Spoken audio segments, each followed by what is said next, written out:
ಕರ್ತನಾಗಿರುವ ಯೇಸು ಕ್ರಿಸ್ತನ ನಾಮದಲ್ಲಿ ನನ್ನ ಒಂದು ಚಿಕ್ಕ ಸಾಕ್ಷಿಯನ್ನು ನಾನು ಹೇಳುವುದಕ್ಕೆ ಬಯಸುತ್ತೇನೆ. ಯಾಕೆಂದರೆ ದೇವರು ಮಾಡಿರೋ ಉಪಕಾರಗಳು, ಅತಿಶಯವಾದ ಕಾರ್ಯಗಳನ್ನು, ಅದ್ಭುತವಾದ ಕಾರ್ಯಗಳನ್ನು ನಾವು ಯಾವಾಗಲೂ ನೆನೆಸುವವರಾಗಿ, ಆತನಿಗೆ ಕೃತಜ್ಞತೆಯನ್ನು ಸಲ್ಲಿಸುವವರಾಗಿ ನಾವು ಇರಬೇಕು. ದೇವರ ವಾಕ್ಯವೇ ಹೇಳ್ತಾ ಇದೆ, ಯಾರೆಲ್ಲ ನಾನು ಮಾಡಿರುವ ಉಪಕಾರಗಳನ್ನು ಸ್ಮರಿಸುತ್ತಾರೋ, ನೆನೆಸುತ್ತಾರೋ, ಸ್ತುತಿಸುತ್ತಾರೋ ಅವರ ಜೀವಿತದಲ್ಲಿ ನನ್ನ ಕೃಪೆಯೂ ಹೆಚ್ಚಾಗುತ್ತೆ ಅಂತ ಹೇಳಿ ದೇವರ ವಾಕ್ಯ ಹೇಳ್ತಾ ಇದೆ. ಅದರಿಂದ ಆತನು ನನ್ನ ಜೀವಿತದಲ್ಲಿ ಮಾಡಿರುವ ವೈಯಕ್ತಿಕವಾದ ಅತಿಶಯವಾದ ಕಾರ್ಯಗಳನ್ನು ನಾನು ನಿಮ್ಮ ಬಳಿಯಲ್ಲಿ ನಾನು ತಿಳಿಸುವುದಕ್ಕೆ ಬಯಸುತ್ತೇನೆ. ನಾನು 2003ರಿಂದ ನಾನು ಅಗಾಪೆ ಪ್ರಾರ್ಥನಾ ಮಂದಿರ ಚಿಕ್ಕಜಾಲ ಈ ಸಭೆಯಲ್ಲಿ ನಾನು ಇದ್ದೀನಿ. ಆದರೆ ಅದಕ್ಕೂ ಮುಂಚೆ ನಾವು ಪ್ರಧಾನ Lingarajapuram pastor Reuben M Sathyaraj pastor ಅವರ ಮನೆಯಲ್ಲಿ ಅಲ್ಲಿ ಬಂದು ನನ್ನ ತಾಯಿ ಬಂದು ಚಿಕ್ಕ ವಯಸ್ಸಿನಲ್ಲೇ ಹಾಸ್ಟೆಲಲ್ಲಿ ನನ್ನ ಸೇರಿಸಿದ್ರು. ಇವನು ನಿಮ್ಮ ತರ ಆಗಬೇಕು, ನಿಮ್ಮ ತರ ಇವನು ಸೇವೆಯಲ್ಲಿ ಇರಬೇಕಂತ ಹೇಳಿ ನನ್ನನ್ನು ಪಾಸ್ಟರ್ ಕೈಯಲ್ಲಿ ಒಪ್ಪಿಸಿಕೊಟ್ಟು ಹೋದರು. ಆದರೆ ಆ ದಿನದಿಂದ ನಾವು ಅವರನ್ನು ಪಾಸ್ಟರ್ ಅಂತ ಹೇಳಿ ನಾವು ಕರೆಯಲ್ಲ, ನಮ್ಮ ತಂದೆ ಅಂತ ಹೇಳಿ ನಾವು ಕರಿತೀವಿ. ಪಾಸ್ಟರ್ ಅಮ್ಮನನ್ನು ನಾವು ತಾಯಿ ಅಂತ ಹೇಳಿ ನಾವು ಕರೆದು ನಾವು ಅವತ್ತಿನಿಂದ ಆ ಅಭ್ಯಾಸವನ್ನು ನಾವು ಮಾಡಿದ್ರಿ. ಯಾಕೆಂದ್ರೆ ಅವರ ಬಳಿಯಲ್ಲೇ ನಾವು ಇದ್ರಿ.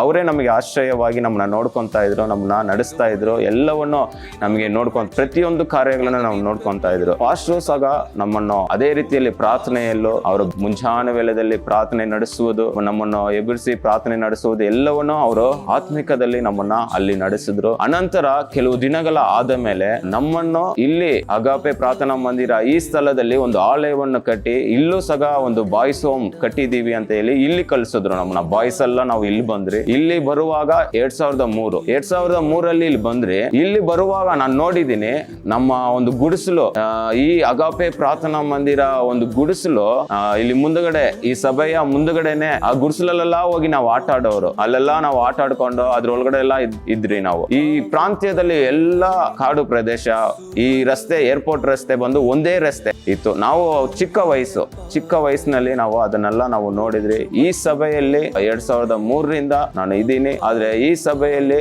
ನಾವು ಇರುವಾಗ ಪಾಸ್ಟರ್ ರೂಬನ್ ಎಂ ಸತ್ಯರಾಜ್ ಅವರು ಬಂದು ಪ್ರಧಾನ ಸಭೆಯಿಂದ ಸ್ಕೂಟ್ರಲ್ಲಿ ಅವರು ಬರ್ತಾ ಇದ್ರು. ಅಲ್ಲಿಂದ ಪ್ರಯಾಣ ಮಾಡ್ಕೊಂಡು ಬಂದು ಬುಧವಾರ ಬೈಬಲ್ ಸ್ಟಡಿ ಇಲ್ಲಿ ಬಂದು ನಡೆಸೋರು. ಚೆನ್ನಾಗಿ ಗೊತ್ತಿದೆ ಅದೆಲ್ಲ ಅವರು ಮಾಡಿರುವ ಸೇವೆಗಳನ್ನು ನಾನು ನೋಡಿದ್ದೀನಿ. ನಮ್ಮ ಒಂದು ಹೋಮಲ್ಲೂ ಸಹ ನಮ್ಮ ಮಕ್ಕಳೊಂದಿಗೆ ಪ್ರಾರ್ಥನೆಯನ್ನು ನಡೆಸಿ, ನಮ್ಮನ್ನು ಒಂದು ದೇವರ ವಾಕ್ಯದಲ್ಲಿ ನಡೆಸಿ, ನಮ್ಮನ್ನ ಅವಾಗ ತಿಂಗಳಿಗೆ ಒಂದ್ಸಲಿ ಕುಟುಂಬದ ಸಮೇತ ಪಾಶ್ರಮ ಜಿಮ್ ಪಾಸ್ಟ್ರು ಟೈಮ್ ಸ್ಪೆಂಡ್ ಮಾಡೋರು. ಹೋಮಲ್ಲಿ ಮಕ್ಕಳೊಂದಿಗೆ ಒಂದು ಗ್ರೂಪ್ ಆಗಿ ಮಕ್ಕಳನ್ನ ಕೂರಿಸಿ ಮಕ್ಕಳಿಗೆ ಸ್ಟೋರಿ ಹೇಳೋದು, ಹಾಡು ಹೇಳ್ಕೊಡೋದು, ದೇವರಲ್ಲಿ ನಡೆಸೋದು, ಆತ್ಮಿಕದಲ್ಲಿ ನಡೆಸೋದು, ನಮ್ಮನ್ನ ಚೆನ್ನಾಗಿ ಅವರು ನಡೆಸ್ತಾ ಇದ್ರು. ದೇವರು ಅವ್ರಿಗೆ ಕೊಟ್ಟಿರುವ ದರ್ಶನವನ್ನು ಅವರು ಎಂದಿಗೂ ಅವರು ಬಿಡಲಿಲ್ಲ. ನಂಬಿಗಸ್ತರಾಗಿ ಅವರು ಜೀವಿಸಿದ್ರು. ಅದೇ ರೀತಿಯಲ್ಲಿ ನನ್ನ ಜೀವಿತದಲ್ಲೂ ನಾನು ಆ ಚಿಕ್ಕ ವಯಸ್ಸಿನಿಂದ ನಾನು ಈ ಸಭೆಯಲ್ಲಿ ಆರಾಧನೆ ಮಾಡುವಾಗ ದೇವರು ನನ್ನೊಂದಿಗೆ ಅನೇಕ ಕಾರ್ಯಗಳು ಮಾತನಾಡ್ತಾ ಇದ್ರು. ನಾನು ಯಾಕಂದ್ರೆ ನಮ್ಮ ತಾಯಿ ಬಂದು ಒಂದು ಪ್ರಾರ್ಥನೆಯಲ್ಲಿ ಬಿಟ್ಟಿದ್ರು. ಅಲ್ಲಿ ಸೇರಿಸುವಾಗಲೇ ನಿಮ್ಮ ತರನೇ ಆಗ್ಬೇಕಂತ ಹೇಳಿ ಆ ಒಂದು ಡೆಡಿಕೇಶನ್ ಆಗಿ ಅವರು ಬಿಟ್ಟು ಸುಮ್ಮನೆ ಇದ್ದಿಲ್ಲ. ಅದೇ ರೀತಿಯಲ್ಲಿ ಪ್ರಾರ್ಥನೆಯಲ್ಲೂ ಇಟ್ಟಿದ್ರು. ನಾನು ಸಹ ಇಲ್ಲಿ ಆರಾಧನೆ ಮಾಡುವಾಗ ಅನೇಕ ವಾಕ್ಯಗಳ ಮೂಲಕವಾಗಿ, ಅನೇಕ ಕಾರ್ಯಗಳ ಮೂಲಕವಾಗಿ ದೇವರು ನನ್ನೊಂದಿಗೆ ಮಾತನಾಡಿದ್ದಾರೆ. ಈ ಸಭೆಯ ಒಂದು ಕಾರ್ಯದಲ್ಲಿ ನಿನಗೊಂದು ಕಾರ್ಯವೂ ಇದೆ, ನೀನು ಮಾಡಬೇಕು ಅಂತ ಹೇಳಿ ನನ್ನೊಂದಿಗೆ ಅನೇಕ ಕಾರ್ಯಗಳು ಮಾತನಾಡಿದ್ರು ದೇವರು. ಆದ್ರೆ ಇವಾಗ ನಾನು ಅದನ್ನ ನೆನೆಸುವಾಗ ಅನೇಕ ಅದ್ಭುತಗಳು, ಅನೇಕ ಕಾರ್ಯಗಳು ದೇವರು ನನ್ನ ಮೂಲಕವಾಗಿ ನಡೆಸ್ತಾ ಇದ್ದಾನೆ ಅಂತ ಹೇಳಿ ನನಗೆ ತಿಳಿದು ಬರ್ತಾ ಇದೆ. ಇದು ಒಂದು ಸಭೆ ಇತ್ತು. ಇವಾಗ ನೋಡುವಾಗ ಈ ಸುತ್ತಮುತ್ತಲಲ್ಲಿ ಅನೇಕ ಸಭೆಗಳು ಪ್ರಾರಂಭವಾಗಿದೆ. ಆ ಸಭೆಗಳೆಲ್ಲ ಇದರಿಂದ ಆಗಿರುವ ಸಭೆಗಳು. ಇಲ್ಲಿ ಇರುವ ವಿಶ್ವಾಸಿಗಳು ಅನೇಕರು ಹೋಗಿದ್ದಾರೆ. ಆದ್ರೂ ಸಹ ಇವತ್ತು ದೇವರು ಈ ಸಭೆಯನ್ನು ಕೈ ಬಿಡಲಿಲ್ಲ. ದೇವರು ಇದುವರೆಗೂ ಈ ಸಭೆಯನ್ನು ನಡೆಸ್ತಾ ಇದ್ದಾರೆ. ಆತ್ಮಿಕದಲ್ಲೂ ಅನೇಕ ಅದ್ಭುತವಾದ ಕಾರ್ಯಗಳಲ್ಲೂ ದೇವರು ನಡೆಸ್ತಾ ಇದ್ದಾರೆ. ಅದೇ ರೀತಿಯಲ್ಲಿ ನಾನು 2003ರಿಂದ ಇದುವರೆಗೂ ನಾನು ಇದ್ದು, ನಾನು ಸೆಕೆಂಡ್ PUC ಯನ್ನು ಮುಗಿಸಿ ನಾನು ಬೈಬಲ್ ಕಾಲೇಜಿಗೆ ಓದ್ಬೇಕಂತ ಹೇಳಿ ಪಾಸ್ಟರ್ ಹತ್ರ ನಾನು ಕೇಳುವಾಗ ಜಿಮ್ ಪಾಸ್ಟರ್ ನನ್ನ ಸೇರಿಸ್ಬಿಟ್ಟು ಹೋದ್ರು. ಆ ಪ್ರಿನ್ಸಿಪಲ್ ಮಾರನೇ ದಿನ ಸೋಮವಾರ ನಾನು ಕರೆದು ಅವರು ಇಂಟರ್ವ್ಯೂ ಮಾಡುವಾಗ ಅವ್ರು ಹೇಳಿದ್ರು, ಇಲ್ಲಪ್ಪ ನೀನು 4 ವರ್ಷ ಓದೋದು ಬೇಡ, ನೀನು ಡೈರೆಕ್ಟ್ ಆಗಿ BTHಗೆ ಹೋಗು. ಯಾಕೆಂದ್ರೆ ನಿನ್ಗೆ ಒಳ್ಳೆ ನಾಲೆಜ್ ಇದೆ, ದೇವರ ವಾಕ್ಯದಲ್ಲಿ ನೀನ್ ಇದೀಯಾ, ಆತ್ಮಿಕದಲ್ಲಿ ನೀನ್ ಇದೀಯಾ, ನೀನು ಡೈರೆಕ್ಟ್ ಆಗಿ BTH ಓದು ಅಂತ ಹೇಳಿ. ಅಲ್ಲಿ ನೋಡಿದ್ರೆ ಅದ್ಭುತ ದೇವರು ಮಾಡಿದ್ರು ನನ್ನ ಜೀವಿತದಲ್ಲಿ. ಆ 3 ವರ್ಷ ನಾನು ಬೈಬಲ್ ಪಾಠಶಾಲೆಯನ್ನು ಮುಗಿಸಿ ಅನಂತರ ಪಾಸ್ಟರ್ ಅವರು ಇಲ್ಲ, ನಾನು ಅವರು ನನ್ನ ಬೈಬಲ್ ಕಾಲೇಜಲ್ಲಿ ಕರೆದ್ರು, ನೀನು ಬಾ ಅಂತ ಹೇಳಿ ಆದರೆ ನಮ್ಮ ಪಾಸ್ಟ್ರು ಜಿಮ್ ಪಾಸ್ಟ್ರು ಬಿಡಲಿಲ್ಲ ನನ್ನ. ಬಿಡದೆ ಅವರು ಇಲ್ಲ ನಮಗೆ ಬೇಕು, ನಾವು ಇವನ್ನ ಚಿಕ್ಕ ವಯಸ್ಸಿನಿಂದ ನಾವು ಸಾಕಿದ್ದೀವಿ, ಇವನು ನಮಗೆ ಬೇಕು ಅಂತ ಹೇಳಿ, ನಮ್ಮ ಸೇವೆಯೂ ಇದೆ, ನಮ್ಮ ಸೇವೆಯಲ್ಲಿ ಇವನು ಇರಬೇಕಂತ ಹೇಳಿ ನನ್ನ ಕರ್ಕೊಂಡು ಪ್ರಧಾನ ಸಭೆಯಲ್ಲಿ ನಾನು 2 ವರ್ಷ ನಾನು ಅಲ್ಲಿ ಸೇವೆ ಮಾಡಿದೆ. ದೊಡ್ಡ ಪಾಸ್ಟರೊಂದಿಗೆ ನಾನು ಎಲ್ಲ ಸೇವೆಗಳನ್ನು ನಾನು ಮಾಡಿದೆ. ಅನಂತರನೇ ಇಲ್ಲಿ ಚಿಕ್ಕಜಾಲ ಒಂದು ಸಭೆಯಲ್ಲಿ ಯಾರು ಇಲ್ಲ ಇಲ್ಲಿ ಬಂದು ಅಂತ ಹೇಳಿ, ಕನ್ನಡ ನಾನು ಓದಿದ್ರಿಂದ ನನ್ನ ಗ್ರಾಮದಲ್ಲೇ ಸೇವೆ ಮಾಡಬೇಕು ಅಂತ ಹೇಳಿ ನನ್ನ ಒಂದು ಬಯಕೆ ಇತ್ತು. ಯಾಕಂದ್ರೆ ಅಲ್ಲಿ ನಾನು ಪ್ರಧಾನ ಸಭೆಯಲ್ಲಿ ಇದ್ದೆ, ಪ್ರಾರ್ಥನೆ ಮಾಡ್ತಾ ಇದ್ದೆ. ಆದ್ರೆ ದೇವರು ತಿರ್ಗಾ ಈ ಚಿಕ್ಕಜಾಲ ಪ್ರಾಂತ್ಯಕ್ಕೆ ನಾನು ಓದಿರುವ ಸ್ಥಳದಲ್ಲೇ, ನಾನು ಆರಾಧನೆ ಮಾಡಿರುವ ಸಭೆಯಲ್ಲೇ ತಿರ್ಗಾ ದೇವರು ಕರ್ಕೊಂಡ್ಬಂದು ನನ್ನ ಇಲ್ಲಿ ಸೇರಿಸಿದ್ರು. ಇಲ್ಲಿ ಬಂದು ಇವಾಗ 6-7 ವರ್ಷ ಆಗ್ತಾ ಇದೆ ದೇವರ ಸೇವೆಯನ್ನು ಇಲ್ಲಿ ನಾನು ಮಾಡ್ತಾ ಇದ್ದೀನಿ. ಈ ಅಗಾಪೆ ಪ್ರಾರ್ಥನಾ ಮಂದಿರದಲ್ಲಿ ದೇವರು ಅದ್ಭುತವಾಗಿ ಉಪಯೋಗಿಸ್ತಾ ಇದ್ದಾರೆ, ಅದ್ಭುತವಾಗಿ ದೇವರು ನಡೆಸ್ತಾ ಇದ್ದಾರೆ. ಇವಾಗ ಬಂದು ಅನೇಕ ಸೇವೆಗಳನ್ನು ಪ್ರಾರಂಭಿಸಿದ್ದೀವಿ. ದೇವರು ನನ್ನೊಂದಿಗೆ ಮಾತನಾಡುವ ಅನೇಕ ಕಾರ್ಯಗಳನ್ನು ನಾನು ಆತನ ಸೇವೆ ಮಾಡ್ಬೇಕಂತ ಹೇಳಿ ಎಲ್ಲಾ ಗ್ರಾಮಗಳಲ್ಲೂ ಎಲ್ಲಾ ಕಾರ್ಯದಲ್ಲೂ ನಾನು ಸಂಡೇ ಸ್ಕೂಲ್ ಸೇವೆ ಆಗ್ಲಿ, ವಿಸಿಟಿಂಗ್ ಸೇವೆ ಆಗ್ಲಿ, ಎಲ್ಲವನ್ನು ಇವತ್ತು ನಾನು ಮಾಡ್ತಾ ಇದ್ದೀನಿ. ದೇವರು ನನ್ನ ಒಂದು ಅಸಿಸ್ಟೆಂಟ್ ಪಾಸ್ಟರ್ ಆಗಿ ದೇವರು ನನ್ನ ನೇಮಕ ಮಾಡಿ ದೇವರು ನನ್ನ ಇಟ್ಟಿದ್ದಾರೆ. ಖಂಡಿತವಾಗಿ ದೇವರು ಆರಿಸಿಕೊಂಡಿರುವಾಗ ನಾವು ನಂಬಿಗಸ್ತರಾಗಿರ್ಬೇಕು. ನಂಬಿಗಸ್ತರಾಗಿ ಬರೀ ದೇವರಿಗೆ ಮಾತ್ರ ಇರುವುದಲ್ಲ, ನಮ್ಮನ್ನು ನಡೆಸುವ ಕುರುಬರಿಗೆ, ನಮ್ಮನ್ನು ನಡೆಸುವ ನಾಯಕರುಗಳಿಗೆ ನಾವು ನಂಬಿಗಸ್ತರಾಗಿ ಜೀವಿಸುವಾಗಲೇ ದೇವರು ನಮ್ಮನ್ನು ಆಶೀರ್ವದಿಸುವಂತ ದೇವರಾಗಿದೆ. ದೇವರು ಒಂದು ನಾಯಕರನ್ನು ನೆಟ್ಟಿರುವಾಗ ಅವರಿಗೆ ನಾವು ವಿಧೇಯರಾಗಿ ಜೀವಿಸುವಾಗ ದೇವರು ಖಂಡಿತವಾಗಿಯೂ ಆ ಸಭೆಯನ್ನು, ಆ ಸೇವೆಯನ್ನು ಖಂಡಿತವಾಗಿ ದೇವರು ಆಶೀರ್ವದಿಸುವಂತ ದೇವರಾಗಿದ್ದಾನೆ. ಅದೇ ರೀತಿಯಲ್ಲಿ ನಮ್ಮನ್ನು ಸಹ ಆಶೀರ್ವದಿಸುವಂತ ದೇವರಾಗಿದ್ದಾನೆ. ಖಂಡಿತವಾಗಿ ದೇವರು ಇನ್ನು ಮುಂದೆ ನಮ್ಮನ್ನು ನಡೆಸುವಂತ ದೇವರಾಗಿದ್ದಾನೆ.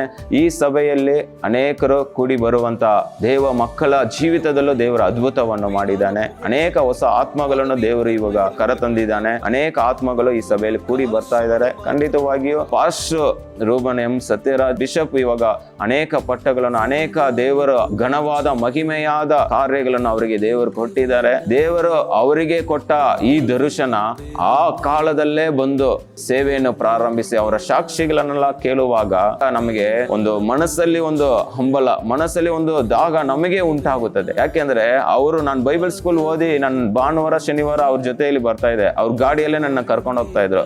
ಕರ್ಕೊಂಡು ಹೋಗುವಾಗ ನನಗೆ ಅನೇಕ ಕಾರ್ಯಗಳು ನನಗೆ ತಿಳಿಸ್ತಾ ಇದ್ರು. ಅನೇಕ ಅವರ ಟೆಸ್ಟ್ ಮನಿಗಳನ್ನು, ಅವರು ಹಾದು ಬಂದ ಮಾರ್ಗಗಳನ್ನು, ನಿನ್ನ ವಯಸ್ಸಿನಲ್ಲಿ ನಾನು ಹೇಗಿದೆ, ಹೇಗೆಲ್ಲ ನಾನು ನಡ್ಕೊಂಡೆ ಅಂತ ಹೇಳಿ ನನಗೆ ಅನೇಕ ಕಾರ್ಯಗಳು ನನಗೆ ತಿಳಿಸ್ತಾ ಇದ್ರು. ಇನ್ನೂ ನಾವು ವೈರಾಗ್ಯವಾಗಿ ಜೀವಿಸಬೇಕು, ಇನ್ನೂ ವೈರಾಗ್ಯವಾಗಿ ನಾವು ಸೇವೆ ಮಾಡಬೇಕಂತ ಹೇಳಿ ನನ್ನಲ್ಲಿ ಒಂದು ಹಂಬಲ ಉಂಟಾಯಿತು. ಖಂಡಿತವಾಗಿ ಇನ್ನೂ ಅನೇಕ ಕಾರ್ಯಗಳಿದೆ ಹೇಳುವುದಕ್ಕೆ. ಆದರೆ ನಾನು ಒಂದೇ ಮಾತು ಹೇಳುವುದು, ದೇವರು ಅವತ್ತು ನನ್ನ ಹೇಗೆ ಕರೆದ್ರು ಆ ಚಿಕ್ಕ ವಯಸ್ಸಿನಲ್ಲಿ ಇಲ್ಲಿ ಬಂದೆ. ನಾನು ನನ್ನ ತಾಯಿ ಜೊತೆನೂ ಸಹ ಬೆಳೆದಿಲ್ಲ. ನನ್ನ ದೇವರು ನೋಡಿ ವಿಶೇಷವಾದ ಆತನ ಆಲಯದಲ್ಲೇ, ಸಮುವೇಲನು ಹೇಗೆ ದೇವರ ಆಲಯದಲ್ಲೇ ಬೆಳೆದನು, ಅದೇ ರೀತಿಯಲ್ಲಿ ದೇವರು ನನ್ನನ್ನು ಆತನ ಆಲಯದಲ್ಲಿ ಆತನು ನನ್ನ ಬೆಳೆಸಿದ್ದಾನೆ. ಇದು ದೇವರ ಕೃಪೆಯಾಗಿದೆ.